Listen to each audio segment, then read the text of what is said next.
Hujambo na karibu msikilizaji wa Gakondo TV mahali pote ulipo, na kusalimia nikikualika kuwa nasi kwenye habari zetu za hivi sasa jioni ya leo tarehe 20 mwezi wa pili mwaka 2026. Kwenye microphone za Gakondo TV ni Hosbon Dagiro, ambapo tutakuwa tukiangazia habari zetu kutoka mashariki mwa Jamhuri ya Kidemokrasia ya Kongo, Kivu Kusini, ambapo wapiganaji wa serikali ya Kinshasa ambao wanaungwa mkono na jeshi la Burundi, mamluki wa kizungu Mai Mai FDLR, ambao walifanya mauaji nchini Rwanda mwaka 1994 wanaendelea kurusha mabomu kwenye vijiji vya wakazi wa Minembwe, Ilundu, Kalingi, Gakenke, huko kote kumegeushwa kuwa moshi.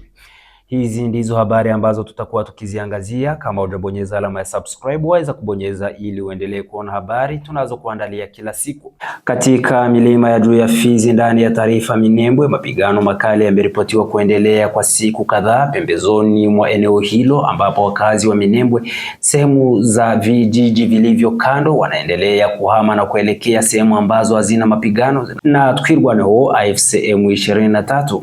Ijumaa hii pamoja na jana Alhamisi hata siku hii ya leo kulisikika mapigano mazito katika pande mbalimbali zinazopigana katika ukanda huo. Taarifa kutoka Minembwe zinaeleza kuwa mapigano hayo yanahusisha muungano unaoundwa na majeshi ya serikali ya Jamhuri ya Kidemokrasia ya Kongo FARDC, majeshi ya Burundi, jeshi la Tanzania na mamluki wa kizungu FDLR na Mai Mai Wazalendo, wote pamoja na makundi mengine washirika wao wakipambana na vikosi vya Twirwaneho vinavyoshirikiana na AFC M23. Kwa mujibu wa vyanzo hivyo, katika maeneo ambako mapigano yalitokea, vikosi vya AFC M23 Twirwaneho viliweza kupambana vikali ili kuweza kurudisha serikali ya Jamhuri ya Kidemokrasia ya Kongo na wapambe wao ili waweze kurudi nyuma dhidi ya mashambulizi wanayoendelea kufanya kwenye vijiji vya raia. Raia wanaoishi Minembwe wanasema kuwa mashambulizi hayo ya FARDC na washirika wake wanaendelea kuwatia hofu na wasiwasi mkubwa katika maisha yao kila siku. Pia kuna taarifa kuwa katika wiki hii yote jeshi la serikali ya Kinshasa na washirika wake walitumia silaha nzito zilizolenga maeneo yenye wakazi raia wa kabila la Wanyamulenge sehemu hizo za Minembwe na vitongoji vilivyo pembezoni mwa mji huo, wakiwemo watoto, wanawake na wazee. Baadhi ya wananchi waliendelea kulaani vikali vitendo hivyo vya unyama vinavyotendwa na serikali ya Jamhuri ya Kongo na serikali ya Jamhuri ya Burundi, ambao wanaendelea kushirikiana na makundi yenye silaha kuendelea kufanya mauaji.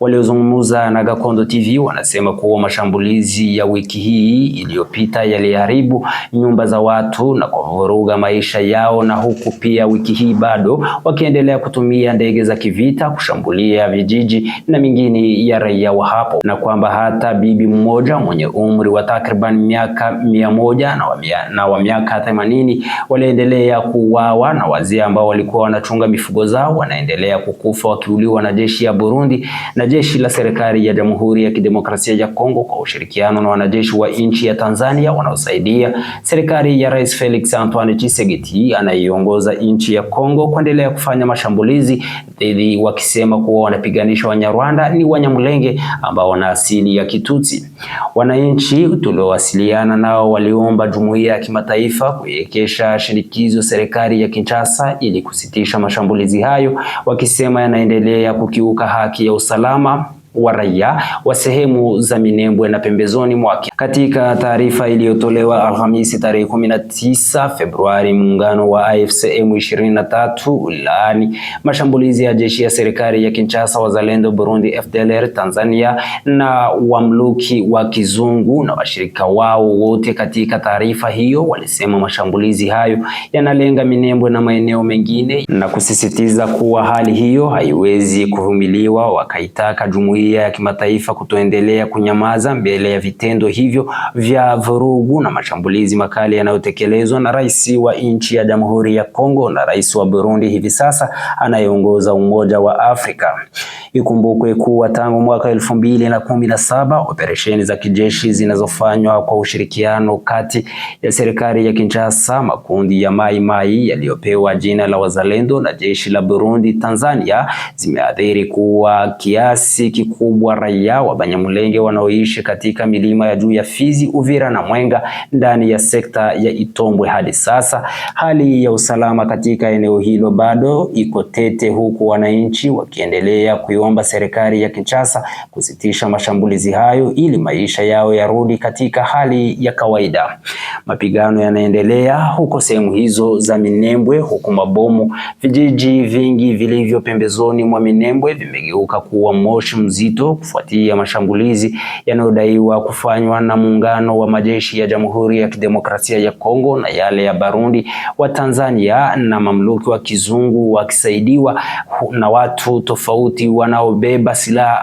au makundi tofauti yenye silaha wanazozimiliki, baada ya rais wa nchi ya Jamhuri ya Kidemokrasia ya Kongo kuendelea kutoa nafasi kwa wanajeshi wote au raia kujiunga na jeshi la Kongo ili kuamaliza kabila la Wanyamulenge. Taarifa kutoka eneo hilo inaeleza kuwa mapigano makali yanaendelea katika vijiji vya Ilundu, Bidegu, Gakenke, Kalongi, ambapo wanarusha mabomu wakitumia ndege za kivita na kutumia bunduki nzito na mizinga, huku wakiendelea kulenga vijiji vya wakazi. Kurushwa kwa mabomu hayo kumefanya wakaaji wa maeneo hayo kuweza kukimbia kutoka maeneo hayo kuna kurushwa mabomu na kutumiwa ndege za kivita. Baadhi ya vijiji vimeweza kuchomeka na kuisha na raia wanaendelea kukimbia nchini humo, na rais wa nchi ya Jamhuri ya Kidemokrasia ya Kongo akiwa ni chanzo cha mashambulizi hayo cha kuamaliza wananchi wa kabila la Wanyamulenge wenye asili ya Kitutsi, huku wakiendelewa kuambiwa kuwa wao ni Wanyarwanda. Wananchi wa maeneo hayo wanasema wanaishi katika hofu kubwa kwa sababu risasi na makombora vinaanguka moja kwa moja kwenye nyumba za raia, hali inayolazimisha wengi kukimbia makazi yao.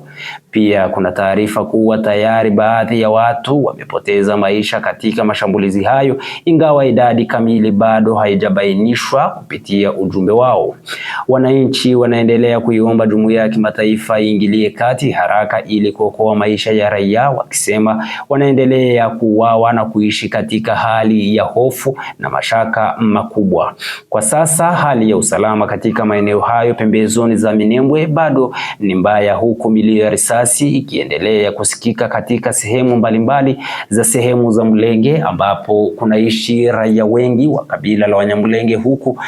nyoyo zao zikiwa zimetawaliwa na hofu kubwa baada ya serikali ya Burundi, serikali ya Kinshasa wakiendelea kufanya vitendo vya unyama na kukiuka haki ya binadamu, huku wakiendelea kuwa wakubwa kwa watoto na vitendo vingi vikiwa vimekatizwa, huku chakula wananchi kupata ni shida, wengi wakilalia mate na kuamkia mate. Hizi ndizo habari tulikuwa tumekuandalia kwa hivi sasa. Jina langu ni Hosbon Dagiro, kukumbushe kama hujabonyeza alama ya subscribe waweza kubonyeza ili uendelee kuona habari tunazokuandalia kila siku.